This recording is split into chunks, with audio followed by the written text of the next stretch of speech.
As we've seen, in the past couple of days, both Kevin Rudd and John Howard have focused heavily on Australia's relations with its long-standing ally, the United States, and one of its newest friends, China.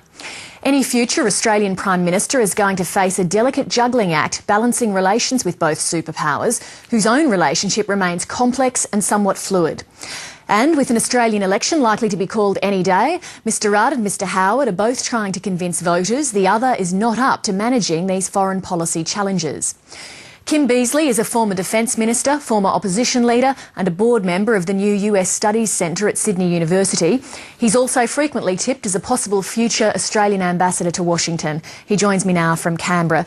Kim Beazley, the Prime Minister announced today that Australia will hold an annual security dialogue with China.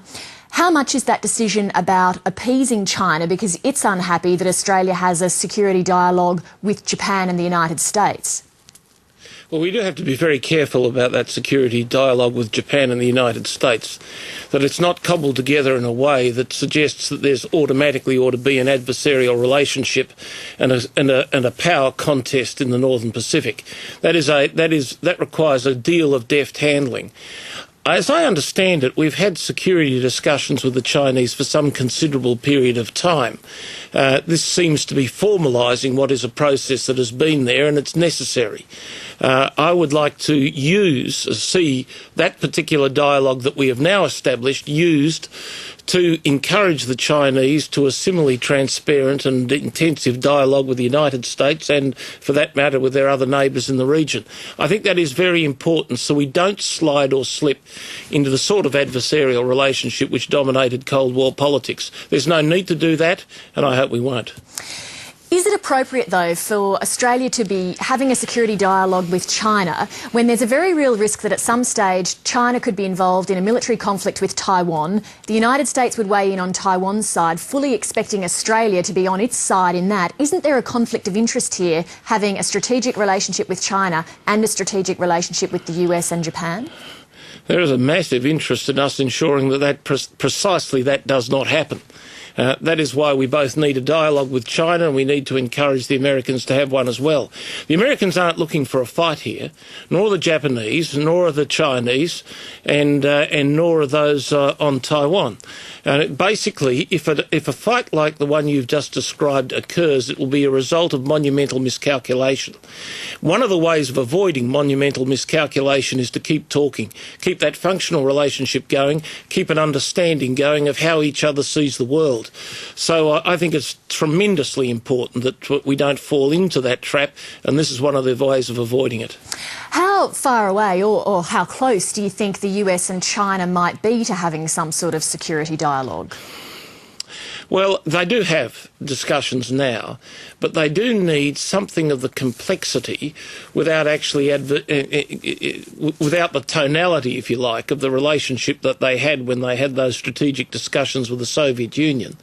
They do need some of the complexity of that dialogue they had with the Soviets, that transparency, an understanding of each other's strategic doctrine.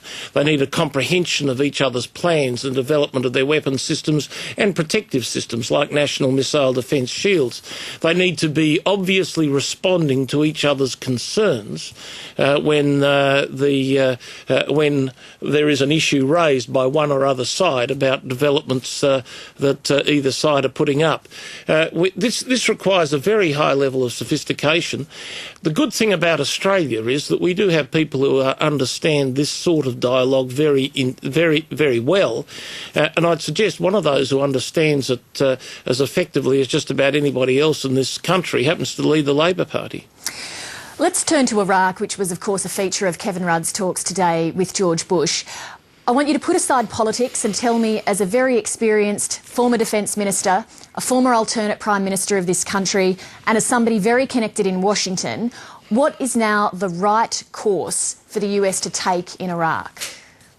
Well, I think the United States needs to start to uncouple itself from the situation in Iraq.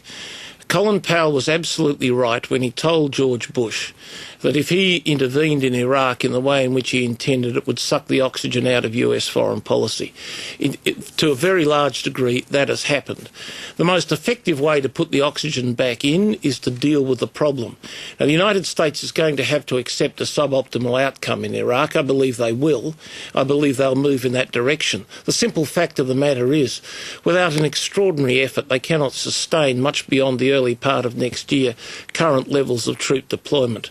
They are preparing, I do believe, for an end game.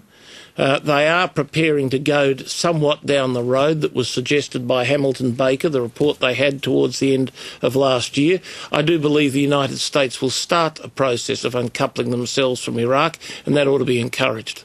What is this suboptimal outcome you think they're going to have to settle for? Well, suboptimal outcome is an Iraqi mess. I mean, that's exactly what they have on their hands now. It's very difficult to see what can emerge from the Iraq that we now confront. The fact of the matter is, none of the different religious groups in Iraq accept the fact that the other is to be empowered. And the answer to it, I'm afraid, is to be found amongst themselves. It cannot be found by us. It cannot be found by the United States. It has to be found by them. They may not find it, but what we must try to get is a situation where the United States is not so deeply bogged down. So it seems that your position then is that this war is not winnable for the US. Well, I don't think that's a very helpful way of looking at it. I don't think it was something the US ought to have got into, and I think the Labor Party's advice to the United States at the time which was not to do it, and certainly not to do it without any form of UN cover and widespread international support, was the correct advice. And if we'd had a Labor government at that point of time, whether that advice was welcome or not, that advice would have been proffered, and right now the Australian government, at least to the American people, would have looked like a much more useful entity as a result of it.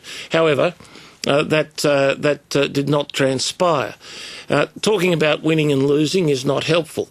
Talk about getting the best situation you can and then building a coalition or a set of arrangements in the Gulf to try and deal with the consequences of this, I think is important. Now, there is some evidence that that is what the US is trying to do now in the types of relationships it's establishing with some of the other Gulf states, and there is something of a dialogue proceeding with Iran as the United States attempts to adjust its position in Iraq.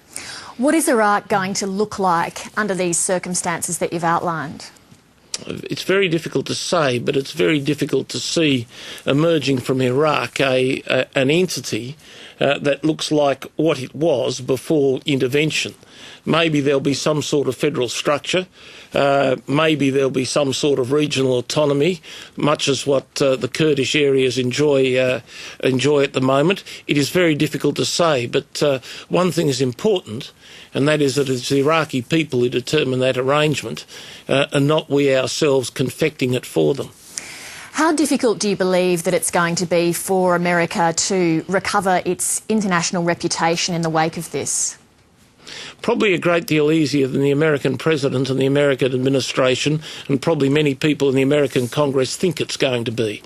They have slipped into the sort of consciousness that they had at the conclusion of the Vietnam War, that their reputation would be trashed, allies would feel them unreliable, there'd be a diminution, if you like, in international regard and power of the United States.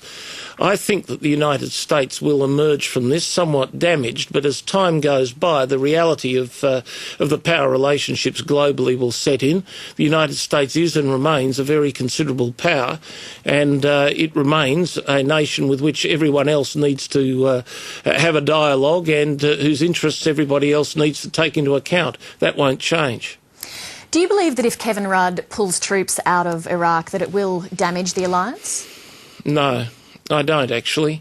You know, when I was a minister, we had an even relationship with the United States. There were good relationships on a personal basis, but the United States respected the fact that we had points of difference with them, sometimes on matters of great strategic significance.